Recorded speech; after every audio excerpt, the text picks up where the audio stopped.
Hello বন্ধুরা, পরিব্রাজকে আপনাদের সবাইকে স্বাগত। আজকে আমরা লাস্ট আপনাদের যেখানে নিয়ে যাব সেই জায়গাটির নাম হচ্ছে আসামের পবিতরা জঙ্গল। পবিতরা জঙ্গল গৌহাটি থেকে 55.7 কিলোমিটার দূরে। সময় লাগে প্রায় 1 ঘন্টা 20 থেকে 1 ঘন্টা 30 মিনিটের মতো। পবিতরা জঙ্গল মেনলি অ্যাক্সিং গন্ডারের জন্য বিখ্যাত, যাকে ওয়ান হর্ন রাইনো বলা হয়। এটা 1971 সালে স্থাপিত করা হয়েছিল। তখন এর নাম ছিল রিজার্ভ ফরেস্ট, কিন্তু 1987 সালের পরে এই নাম কনভার্ট হয়ে এর নাম হয়ে যায় ওয়াইল্ড লাইফ সেঞ্চুরি। এটা প্রায় 38.8 স্কোয়ার কিলোমিটার জায়গা নিয়ে অবস্থিত। আর এশিয়া তথা ভারতবর্ষের সবচেয়ে বেশি অ্যাক্সিং গন্ডার এখানেই আপনারা দেখতে পাবেন। আসুন আমরা এনজয় করি অ্যাক্সিং গন্ডার ওয়াইল্ড লাইফ সেঞ্চুরিতে, যেখানে আপনারা গন্ডার দেখতে পাবেন। আসুন আমাদের সঙ্গে থাকুন এবং জঙ্গলের সুন্দর ভিউ অনুভব করুন।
গন্ডার সামনাসামনি রয়েছে, আপনাদের সাফারি যাওয়ারও দরকার নেই।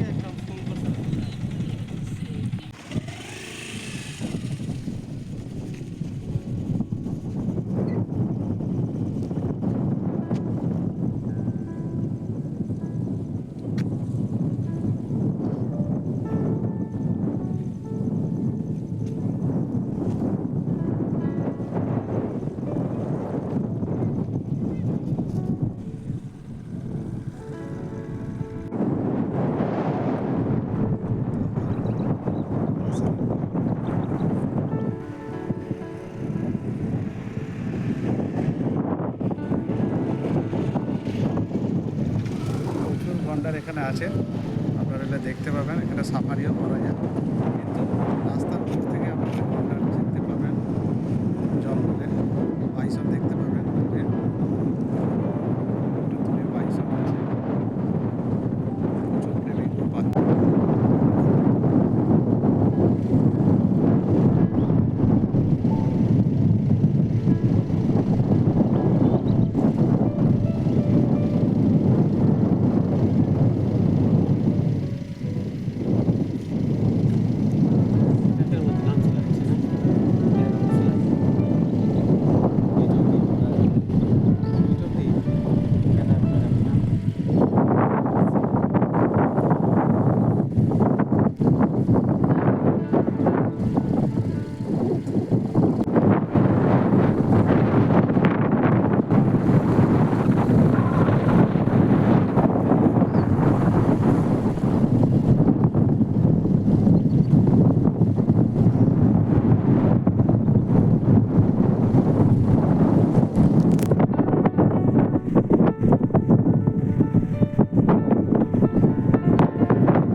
চারিদিকে স্নেক বিউটি অসাধারণ। এদিকটা জঙ্গল, এদিকে ক্ষেত আছে, রাস্তার এদিকে পরীক্ষা করা আছে, এদিকে আসে না। এটা জঙ্গলের অপোজিট সাইড। মাঝে মাঝে এখানেও চলে আসে গন্ডার শুনেছি, কিন্তু এখানে পরীক্ষা করে দিয়ে জাল ঘিরে আছে। পাহাড় দূরে, সামনেও পাহাড় আছে, সুন্দর জঙ্গল।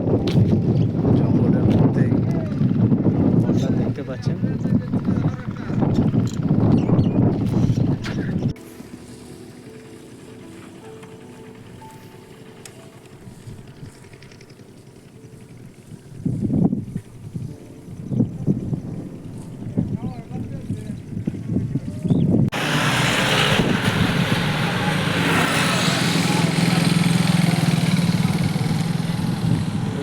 একটা ভিউ পয়েন্ট রাস্তার ওপরে অনেক লোক যাচ্ছে। এখানে পরিযায়ী হাঁস, বালি হাঁস বা সাইবেরিয়ান বার্ডস প্রচুর সমাগম হয়েছে।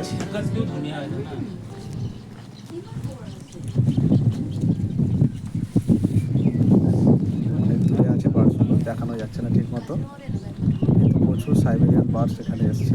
প্রচুর গন্ডার, বাইসন আনাচে কানাচে ঘুরে বেড়াচ্ছে।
আমাদের ওখানে অনেক বড়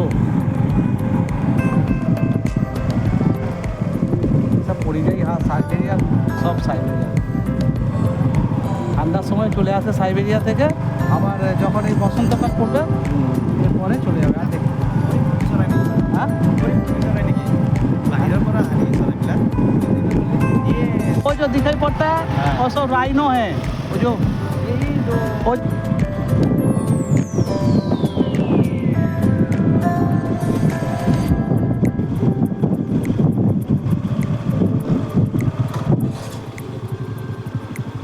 চলুন বাইরে ভেতরের দিকে যাই।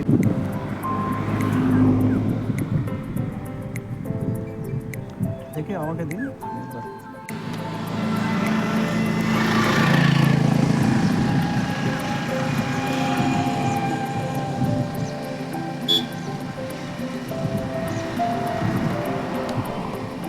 এগুলো সব পরিযায়ী হাঁস, সাইবেরিয়ানটা সব মাইগ্রেন হয়ে এসছে।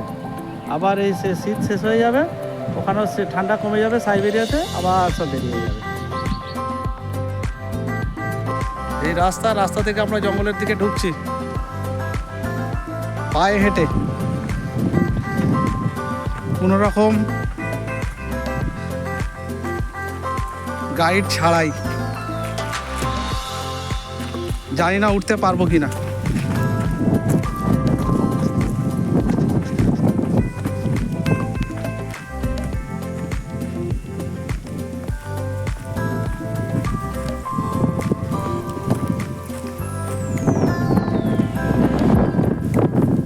আপনাদের দেখাবার জন্য আমাদের কি করতে হয় দেখুন। জঙ্গলে রাইনো আছে, ওদিকে পরিযায়ী হাঁস দেখাবো বলে আপনাদেরকে আসা। জানি না দেখাতে পারবো কিনা।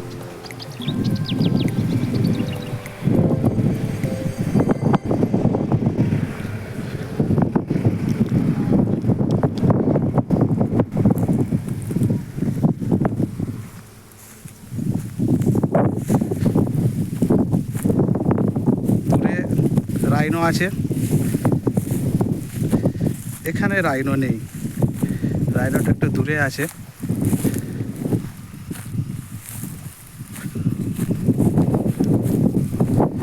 যে হাঁস আপনাদের দেখাবো বলে যাচ্ছি, জানি না দেখাতে পারবো কি না, উড়ে চলে যাবে। এই হাঁস অনেক চেষ্টা করেও অনেক পয়সা দিয়েও আপনারা দেখতে পারবেন না।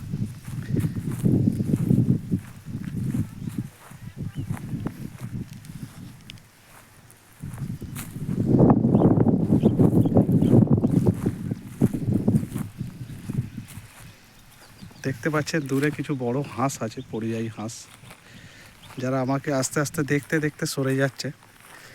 দেখুন আমি জঙ্গলের রাস্তায় ঢুকে পড়েছি অলরেডি। জঙ্গলের রাইনো ওইদিকে রয়েছে, আমি হাঁসগুলোকে দেখাবার চেষ্টা করছি, বলা যায় না উড়ে যেতে পারে। এই উড়ে গেল একটা, আসলে এটা মানুষকে খুব ভয় পায়। দেখুন উড়ে গেল।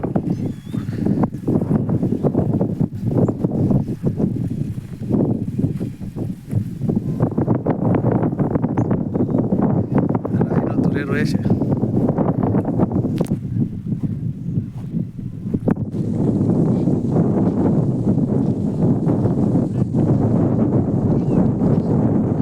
এই যে যে হাঁসগুলো উড়ে যাচ্ছে দেখতে পাচ্ছেন, এই হাঁস, এই উড়ে গেল হাঁসগুলো, এই বড় হাঁসগুলো উড়ে গেল। এই হাঁসগুলো দেখাবার জন্য আমরা এসেছিলাম। প্রচুর পরিযায়ী হাঁস এখানে রয়েছে। যারা ওয়াইল্ড লাইফ ফটোগ্রাফার তাদের কাছে এটা একটা স্বর্গের মতো জায়গা। দূরে রাইনো ঘুরে বেড়াচ্ছে দেখতে পাচ্ছেন, জানি না ক্যামেরা আপনাদের দেখাতে পারছে কিনা।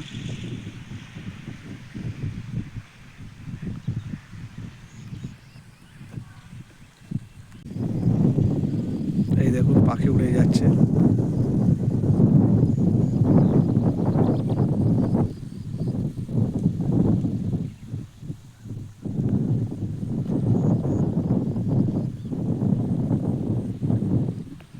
দূরে রাইনো আছে, ওইদিকে অনেক রাইনো ঘুরে বেড়াচ্ছে।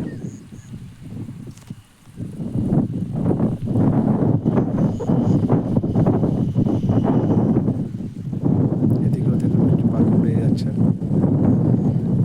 আমি একদম জঙ্গলের বীচ বরাবর, মাঝ বরাবর চলে এসেছি। আমার চারদিকে জঙ্গল, ঘাসের জঙ্গল।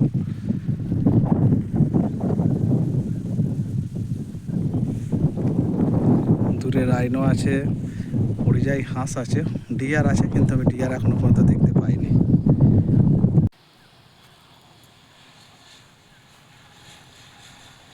পবিত্র জঙ্গলে কিছুক্ষণ আপনাদের সামনে আমি দেবাশিস দাস, আমার নতুন চ্যানেল আজকে আপনাদের সামনে নিয়ে আসবো। আমার চ্যানেলের আগে কোনো নাম ছিল না, এখন নাম হয়েছে পরিব্রাজক।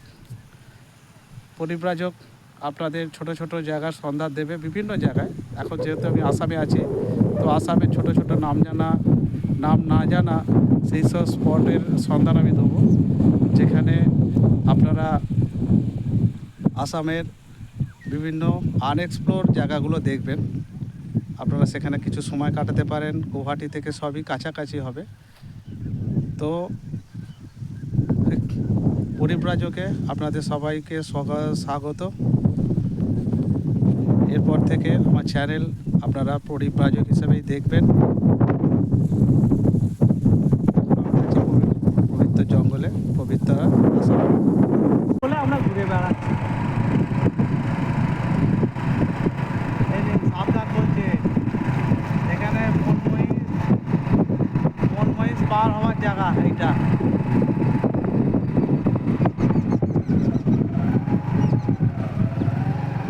বনমহিষের জায়গা তো এটা এখন হচ্ছে ভিডিও, হ্যাঁ, একটু সিধে করুন।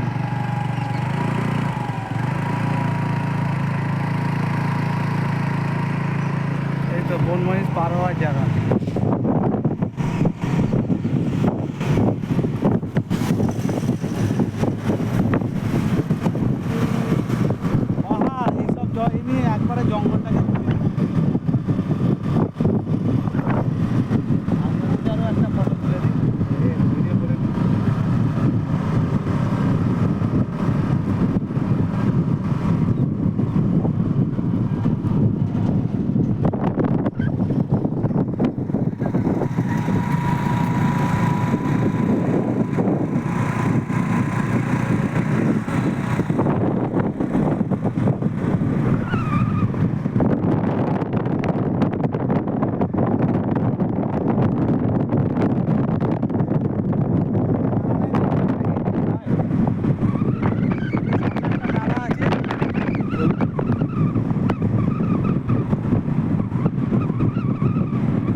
লজ প্রশান্তি লজ।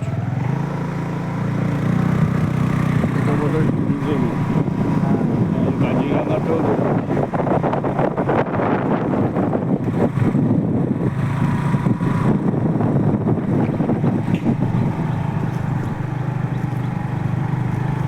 ম্যাডাম এই রাস্তাটা কত দূর যায়? নাজানো, আমিও বেলেগৰ পৰাহে আহিছোঁ আজি। আচ্ছা বেলেগৰ পৰাহে আহিছোঁ। অটো নিয়ে রাখো।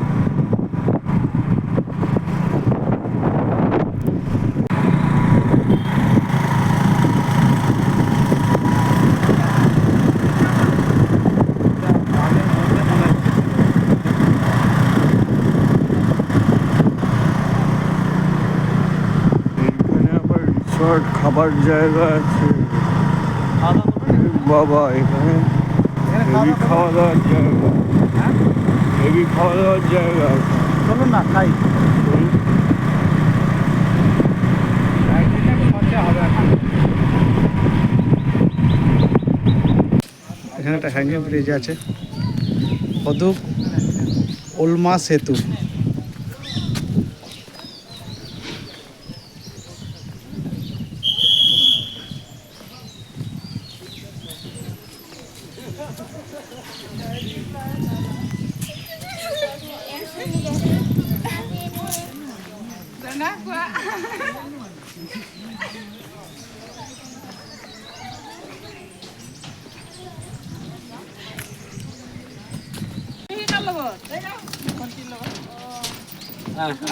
যাও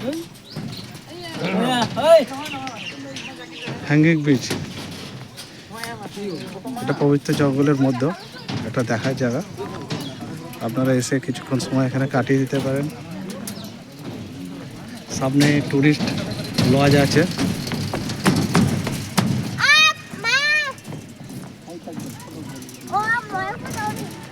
বোটিং করার ব্যবস্থা আছে। হ্যাঁ জিপ সাফারি। হ্যাঁ, জিপ সাফারি করারও ব্যবস্থা আছে। আমরা অলরেডি গন্ডার, হরিণ যা দেখার সব দেখে নিয়েছি। এদিকটায় জঙ্গল, এদিকটা ঢোকার পারমিশন দেয় না।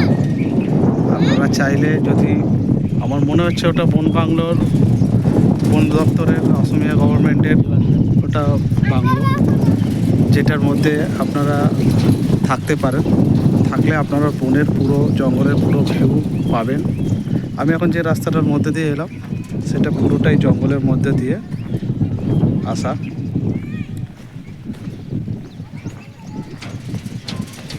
এদিকটা পুরোটাই রিসর্ট, আর একটা চ্যানেল করা আছে, তার ওপাশটাই হচ্ছে জঙ্গল। হাতি চান করছে, দেখুন হাতি চান করছে, হাতি চান করছে। একটা হাতিকে চান করানো হচ্ছে, দেখতে পাচ্ছেন আপনারা।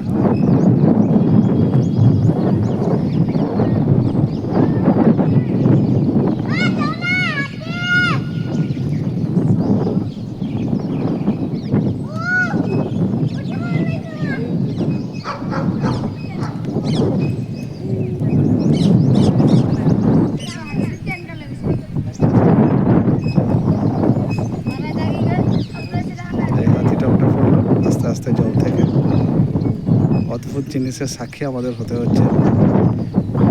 হাতিকে মাও চান করা ছিল, আমরা খেয়াল করিনি। এই হাতি উঠে পড়লো।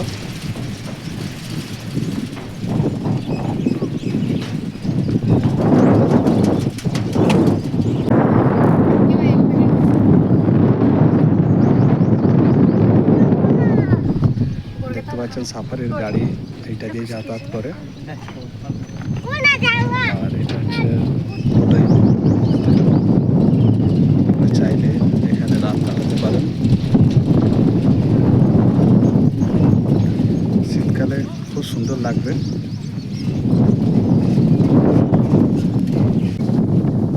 এখান থেকে হালকা এলিফ্যান্ট সাফারি হয়, বোঝা যাচ্ছে। আপনারা এলে এখানে এলিফ্যান্ট সাফারি করতে পারেন। এলিফ্যান্ট এসে দাঁড়ায়, এখান থেকে আপনারা এলিফ্যান্ট সাফারি করতে পারবেন। আপনাদেরকে পরে জানিয়ে দেবো। কি করছে হ্যাঁ, কিন্তু নতুন জায়গা দিতে গেলে বুঝলেন তো, কন্টেন্ট ক্রিয়েট করতে গেলে। আচ্ছা,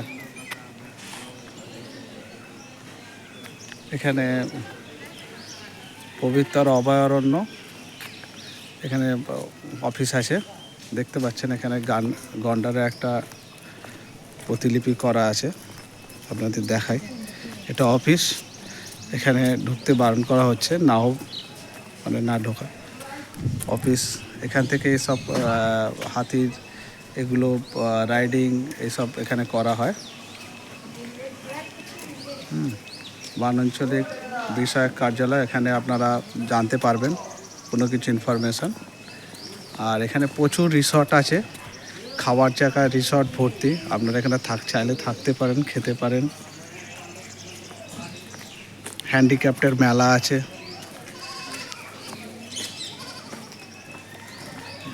ও এদিকটা আরও দেখতে পাচ্ছেন, এখান থেকে বিভিন্ন সাফারির ব্যবস্থা করা হয়। এখানে বিভিন্ন রিসর্ট আছে, ছোট ছোট হোটেল আছে, যেখান থেকে এখানের সাফারির ব্যবস্থা করা আছে। আপনারা সাফারি করতে পারবেন। সাফারির কাউন্টার আগে আছে হাতি, এবং এই যে দেখতে পাচ্ছেন এখানে গাড়ি দাঁড় করানো আছে। আমরা আপনাকে ইনফরমেশনটা দিয়ে দেবো কত কি লাগবে। এখান থেকে জিপ সাফারি হয়, আপনারা জিপ সাফারির ইনফরমেশান আমি আপনাকে দিয়ে দেবো। জিপ সাফারি 1800 টাকা পার গাড়ি।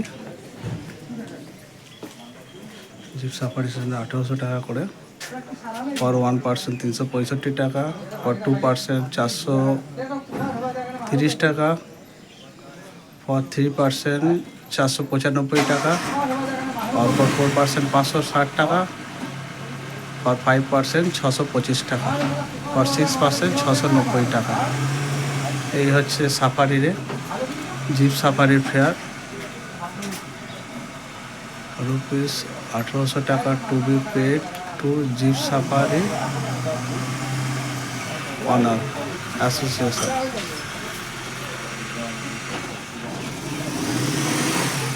এখানে 1800 টাকা কিসের জন্য লেখা আছে? জিপ ভাড়া। আচ্ছা, অনলি জিপের জন্য দিতে হবে তাহলে 1800 টাকা, আর একজন গেলে তার সঙ্গে 365 টাকা, এই হিসাবে নাকি? হ্যাঁ, ও তাহলে এই রেটের সঙ্গে 1800 টাকা যোগ হবে। জিপ সাফারির খরচাটা আমি একটু আপনাদের বলে দিই। 1800 টাকা জিপ সাফারির জন্য, জিপের জন্য লাগবে, এবং পার হেড 1 জন 2 জন 3 জন 4 জন যেরকম যাবে তার জন্য এক্সট্রা করে কস্ট লাগবে।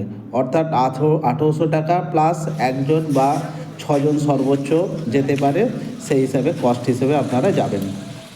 জিপ সাফারির টিকিট করে এটা।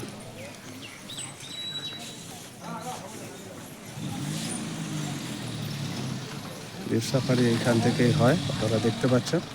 কিন্তু যেহেতু আমাদের ওয়াইল্ড লাইফ দেখা হয়ে গেছে, তাই আমাদের জিপ সাফারি করার দরকার কিছু হয়নি। কিন্তু জিপ সাফারির ইনফরমেশান আমি আপনাদের দিয়ে দেবো কীভাবে কী। আমরা পবিত্রা যেখানে খাবার খেয়েছিলাম সেই জায়গাটা এখন আপনাদের নিয়ে যাচ্ছি, যেখানে খাবার আমরা অর্ডার দিয়েছি। খাবলি বলে, খারলি নালে খাবলি যাও একটা হবে। সেখানে বাঙালির সব রকম খাবার আর পাওয়া যায়, ঠিক আছে, থালি হিসাবে, মিল হিসাবে। মাছ ভাত 150 টাকা, চিকেন দিয়ে হচ্ছে 200 টাকা, এবং যদি আপনার ভেজ খান তাহলে 100 টাকা করে পার পার্সন পড়বে। দেখতে পাচ্ছেন তার গেটের কাছে আমরা চলে এসেছি।